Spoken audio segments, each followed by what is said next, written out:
Welcome to the Cognitive Psychology, Learning and Memory lesson on stages of problem solving. By the end of the video, you will learn about nature of the problem, generating solutions and creativity and problem solving. You will also learn about stages involved in creative discoveries and artificial intelligence in problem solving. First, understanding the nature of the problem is crucial. To solve any problem, you need to know its components, the challenges, obstacles, and your goals. This involves creating a mental model of the problem. This can be done using symbols, lists, matrices, graphs, or visual images. A clear mental model highlights critical elements and relationships needed to solve the problem. By focusing on relevant information and filtering out distractions, you create a clear problem representation. This selective attention helps you avoid being overwhelmed by unnecessary data, saving time and enhancing effectiveness. Keeping focus on the goal is key. Now, let's talk about generating solutions. Once the problem is defined, brainstorm potential solutions using past experiences and available resources. This involves creative and critical thinking to assess each solution's strengths and weaknesses and how well it addresses the problem. After generating solutions, the next step is evaluating them. Scrutinize each potential solution to see how effectively it can overcome the obstacles and meet your goals. Consider factors like time, resources, and risks. The aim is to narrow down to the most feasible and effective solution.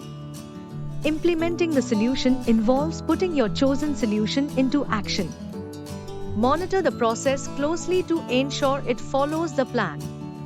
This may involve iterative testing and adjustments to refine the solution. The goal is to achieve the desired outcome using algorithms or heuristics as needed. Evaluating the outcome is the final step. Assess whether the solution effectively resolved the problem and met the objectives. If it falls short, revisit previous steps to explore alternatives or refine the approach. Let's discuss some advanced problem-solving strategies. Algorithms provide a step-by-step method to reach a guaranteed solution if followed correctly. Heuristics offer quicker, flexible approaches using shortcuts to produce good enough solutions efficiently, though they carry a higher risk of error. The generate and test technique involves generating potential solutions and testing them to see if they meet the problem's criteria. This works well for problems with a manageable set of possibilities but is less effective with more options due to increased complexity and time required for testing. Means-ends analysis involves breaking a large problem into smaller, manageable subproblems. Each subproblem is tackled individually, reducing the gap between the current and goal states through logical, achievable steps.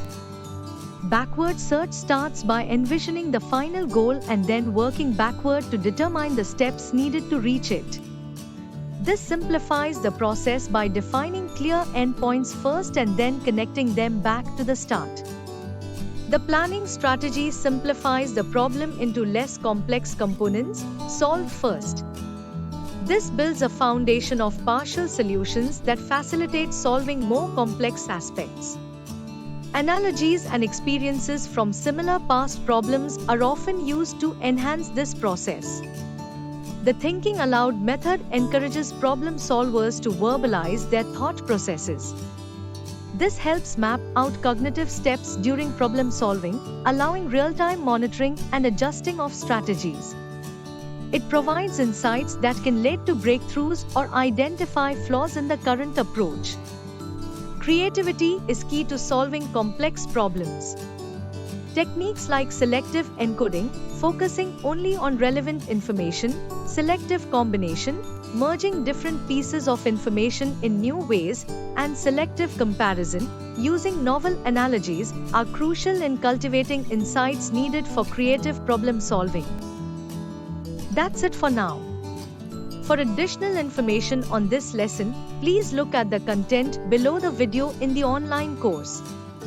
To get a list of the important questions and their answers for this lesson, please refer to the guidebook by our publications provided to you with this course for free.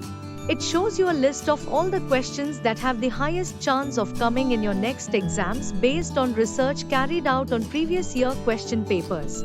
All the best, and I'll see you in the next lesson.